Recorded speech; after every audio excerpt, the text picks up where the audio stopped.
ఓం మహాగణాధిపతయే నమః. ఓం గురుభ్యో నమః. ఓం శ్రీమాత్రే నమః. పరమేశ్వర స్వరూపమైనటువంటి జ్యోతిష, వాస్తు మరియు ఇతర అనేకమైనటువంటి శాస్త్రములను మనకు అందించినటువంటి మహర్షులకి నమస్కారం. హయగ్రీవ హయగ్రీవ హయగ్రీవేతి యో వదేత్ తస్య నిస్సరతే వాణీ జహ్నుకన్యా ప్రవాహవత్.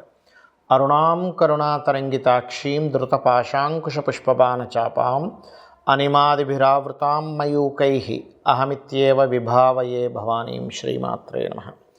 ప్రేక్షకులకి ఆ లలితాంబిక అమ్మవారి యొక్క అనుగ్రహం పరిపూర్ణంగా కలగాలని మనస్ఫూర్తిగా కోరుకుంటూ మనం ఈరోజు చెప్పుకోబోయేటువంటి టాపిక్ ఏమిటి అని చెప్పి చూసుకున్నట్లయితే, శుక్రగ్రహము ప్రతి ఒక్కరికి కూడా ఒక్కొక్క గ్రహము ఒక్కొక్క ఫలితం ఇస్తుంది. శుక్రుడు ధనానికి, సుఖానికి, వివాహానికి, లగ్జరీగా ఉండేటువంటి విషయాలకి కారకుడు. కాబట్టి మీకు గనక శుక్రగ్రహ అనుగ్రహం కావాలి, ప్రతి ఒక్కరూ కోరుకుంటారు శుక్రగ్రహ అనుగ్రహం కావాలండి, నాకు శుక్రమహర్దశ నడుస్తుందంటే ఓ మంచి దశ అనుకుంటారు. కానీ ఆ శుక్రదశ ఒక్కోసారి కొంతమందికి యోగించదు, కొంతమందికి యోగిస్తుంది. ఇప్పుడు ఆ శుక్రుడు యోగించాలంటే ఏం చేయాలి, ఏ దేవతారాధన ఎలా చేసుకోవాలి, అదేవిధంగా మీ లగ్నం నుంచి శుక్రుడు ఎన్నో అధిపతి అవుతాడు, ఎన్నో అధిపతి అయినందుకు ఎటువంటి ఫలితాలు ఇస్తాడు, అదేవిధంగా మీకు శుక్రుడు ఫలానా గ్రహంతో కలిసినప్పుడు ఎటువంటి ఫలితాలు వస్తాయి. శుక్రుడు సహజంగానే వివాహ, భార్యాకారకుడు, ధనకారకుడు అని చెప్పుకున్నాం. కాబట్టి దీనికి సంబంధించినటువంటి పూర్తి వివరణ మనం ఈ యొక్క వీడియోలో చూద్దాం.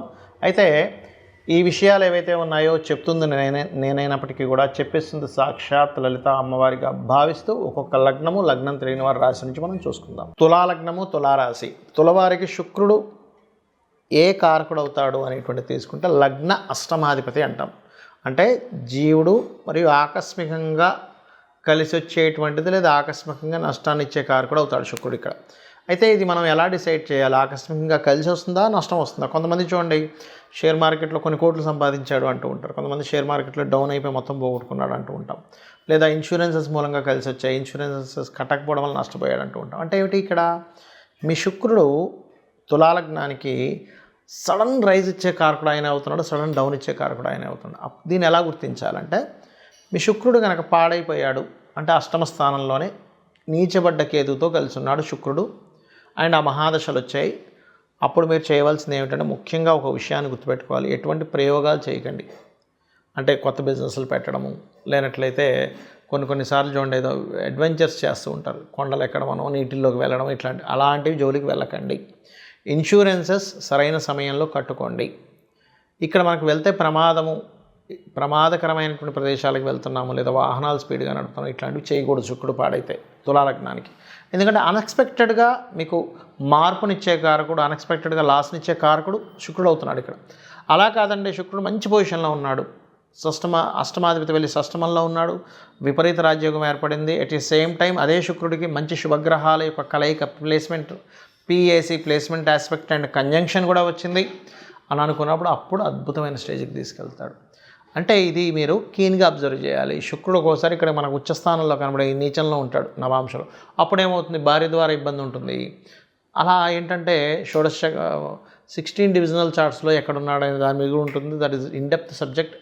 బట్ మీకు బాగున్నాడు అనుకోండి, అప్పుడు ఏమవుతుందంటే ఇన్సూరెన్సెస్ బాగా కలిసి రావడం, అదేవిధంగా పూర్వీకుల ఆస్తులు, అష్టమ స్థానంలో ఆస్తులు ఉంటాయి, అది కూడా తాతగా రాశి ద్వారా కలిసి రావడం, మరియు ఇన్సూరెన్సెస్ ఏజెన్సీస్ నడిపేటువంటి చక్కగా కలిసి రావడం, ఇట్లాంటివన్నీ జరుగుతూ ఉంటాయి.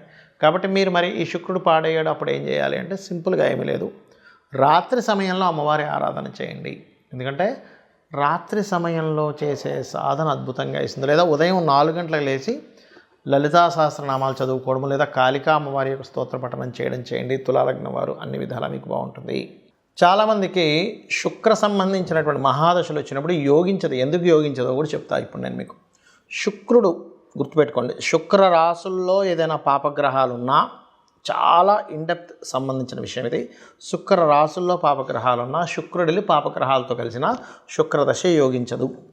అప్పుడు మనం ఏం చేయాలి అంటే చాలా సింపుల్, ఏ గ్రహాల ద్వారా అయితే ఆ యొక్క రాసులు ప్రభావితమయ్యాయో ఆ గ్రహాలకు సంబంధించినటువంటి దానము లేదా దేవతారాధన చేసుకోవాలి, గుర్తుపెట్టుకోండి. ఇప్పుడు ఎలాగండి ఇది ఎందుకు ఇలా పనిచేస్తుంది అంటే, చిన్న ఎగ్జాంపుల్ చెప్తా చూడండి. మీకు ఒక అబ్బాయో అమ్మాయో ఉన్నారు, వాళ్ళని తీసుకెళ్ళి హాస్టల్లో వేశారు.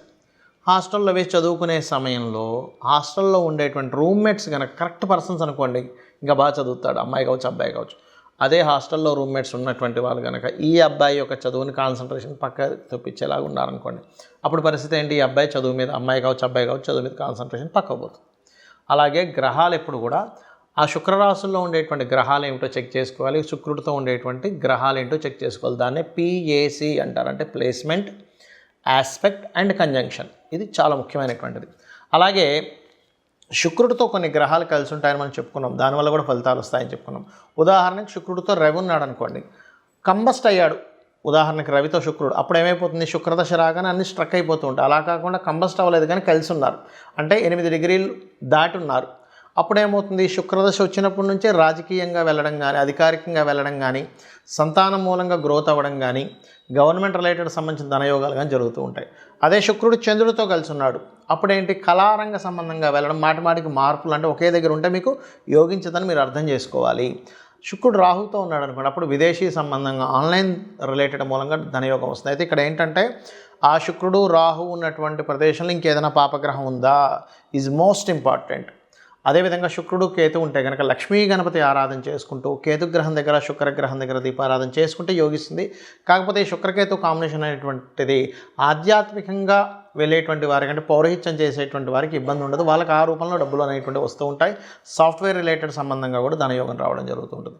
అదే శుక్రుడు బుధుడు కలిసి ఉన్నాడు, వ్యాపారం మూలంగా ధనయోగం. అయితే ఇక్కడ బాగా అర్థం చేసుకోండి, శుక్ర బుధుడు కలిసి ఉన్నంత మాత్రాన వ్యాపారం అని వెళ్ళకండి. శుక్ర రాశుల్లో ఉండే గ్రహాలేంటి, బుధ రాశుల్లో ఉండే గ్రహాలేంటి?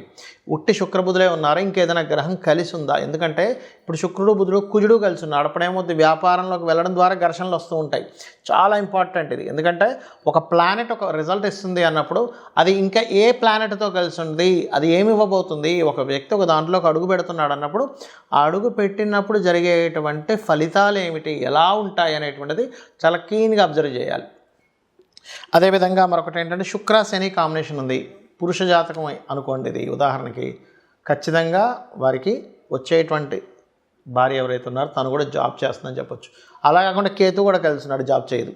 అంటే ఏంటి? ఒక ప్లానెట్ ఉన్నప్పుడు ఒక రిజల్ట్ ఇస్తుంది, కానీ అది ఇంకొక ప్లానెట్ వచ్చినప్పుడు దాని రిజల్ట్ మార్చుకుంటూ ఉంటుంది. అలా కాకుండా శుక్రుడు శని కాకుండా బుధుడు కూడా ఉన్నాడు, వచ్చేటువంటి జీవిత భాగస్వామి జాబ్తో పాటు బిజినెస్ కూడా చేస్తుందని చెప్పొచ్చు. అలా కాకుండా శుక్రుడు కుజుడు మన శని ఉన్నారు, అప్పుడేంటి? వచ్చేటువంటి జీవిత భాగస్వామి కాస్త అగ్రెసివ్గా ఉంటుంది, స్ట్రైట్ ఫార్వర్డ్నెస్గా ఉంటుందని చెప్పొచ్చు. అంటే ఏంటి? శుక్రుడు వల్ల మనం వచ్చేటువంటి జీవిత భాగస్వామి ఎలా ఉంటుంది, తను ఏం చేస్తుంది, తన యొక్క స్వభావం ఏమిటి, తను వచ్చినప్పటి నుంచి వీళ్ళకు ఉండేటువంటి లైఫ్లో ఎటువంటి చేంజెస్ ఉంటాయి, ఒకవేళ ఏదైనా దోషం ఉన్నట్లయితే ఇది వివాహానికి కూడా చూపిస్తుందని చెప్పుకున్నాం మనం. ఒకవేళ వివాహ సంబంధించిన దోషం ఏదైనా ఉన్నట్లయితే దానికి సంబంధించింది ఎలా చేసుకోవాలి, ఎందుకంటే శుక్రగ్రహం పర్టికులర్గా మీకు అది డ్యూయల్ సైన్లో ఉంటే ఒక రిజల్ట్, ఫైరీ సైన్లో ఉంటే ఒక రిజల్ట్స్, చరరాశులు ఉంటే ఒక రిజల్ట్స్ అనేవి ఇస్తూ ఉంటాయి. శుక్రుడు అబ్జర్వ్ చేసే వివాహ జీవితం ఎలా ఉంటుందో చెప్పొచ్చు. సప్తమ స్థానాన్ని 12వ స్థానాన్ని అబ్జర్వ్ చేసుకొని ఎటువంటి ఫలితాలు వస్తాయి. ఒకవేళ శుక్రుడు గురువుతో ఉన్నాడు, గైడింగ్ నేచర్ ఉండే జీవిత భాగస్వామి వస్తుంది. అంటే ఏంటి? తను ప్రతిదీ చూసుకుంటూ ఉంటుంది. ఆ రకంగా ఏంటంటే మనం అసలు శుక్రుడు ఉండేటువంటి స్థితి ఏమిటో అనేటువంటిది చూసుకోవాలి. కుజుడితో ఉన్నాడు, ఫైరీ నేచర్. అలా ఒక్కొక్క దాన్ని బట్టి ఇప్పుడు అదే కుజుడు కనుక బాగా పాడైపోయాడు, అప్పుడు ఏమవుద్ది? జీవిత భాగస్వామికి మాటిమాటికి ఏదో యాక్సిడెంట్స్ అవ్వడము, మిస్క్యారేజ్ అవ్వడము, లేకపోతే ఆపరేషన్స్ అవ్వడం, ఇట్లాంటివి జరుగుతూ ఉంటాయి. కాబట్టి ఏంటి? ఇక్కడ ఈ శుక్ర గ్రహం యొక్క ప్రభావం తగ్గాలంటే ఒకటే గుర్తుపెట్టుకోండి, శుక్రుడు ఏ గ్రహాలతో కలిసి ఉన్నాడు, ఏ పాపగ్రహాలతో కలిసి ఉన్నాడో ఆ గ్రహాలకు దీపారాధన చేయండి, ఆ గ్రహాలకు సంబంధించి దానం ఇవ్వండి. Point number 1. రెండవది, శుక్రుడు బాగా యోగించాలంటే గణపతి, లక్ష్మీ గణపతి ఆరాధన చేసుకోవాలి. లలితా సహస్రనామాల యొక్క శ్రవణము పఠనము చేయండి. అదేవిధంగా వీలైనంత మట్టుకు శక్తిదేవత ఆలయాలకు ఎక్కువగా సందర్శిస్తూ ఉండండి. మరియు గోవుకి శుక్రవారం పూట చపాతీ, అంటే నూనె వేయకుండా ఉండేటువంటి చపాతీ మీద చక్కగా తేనెను పూసి 3 చపాతీలు తీసుకుని దాన్ని చిన్న చిన్న ముక్కలుగా చేసి శుక్రుడికి సంబంధించినటువంటి శుక్రుడు అధిష్టాన దేవత అమ్మవారి నామాలు చదువుతూ లలితాహాస నామాలు కావచ్చు, ఓం లక్ష్మీదేవి అయిన నమః అనుకుంటూ గోవుకు తినిపించండి. దీనివల్ల ఏమవుతుందంటే శుక్రుడి యొక్క అనుగ్రహం కలిగిందనుకోండి, ధనము, చక్కగా సుఖాలు, భోగాలు, భార్య ద్వారా అనుకూలత, వివాహం ద్వారా అనుకూలత కలుగుతుంది. శుక్రుడు అనుకూలించినప్పుడు ఏం జరుగుతాయంటే స్త్రీల ద్వారానే గొడవలు, వివాహం ద్వారా గొడవలు, ధనం ఎవరికైనా ఇచ్చి గొడవలు, ఇవి జరుగుతూ ఉంటాయి. కాబట్టి వీటి నుంచి మీరు బయటపడాలి. ఎందుకంటే స్త్రీ శాపం కూడా శుక్రుడి ద్వారానే చూస్తాం మనం. ఇవి జరగాలంటే నిత్యము అమ్మవారి ఆరాధన చేయండి. శుక్రగ్రహం యోగిస్తుంది. తద్వారా మీ యొక్క జీవితంలో సుఖము, సంతోషము, ధనప్రాప్తి అన్నీ కూడా కలుగుతాయి. కలగాలని మనస్ఫూర్తి కోరుకుంటూ శ్రీమాత్రే నమః.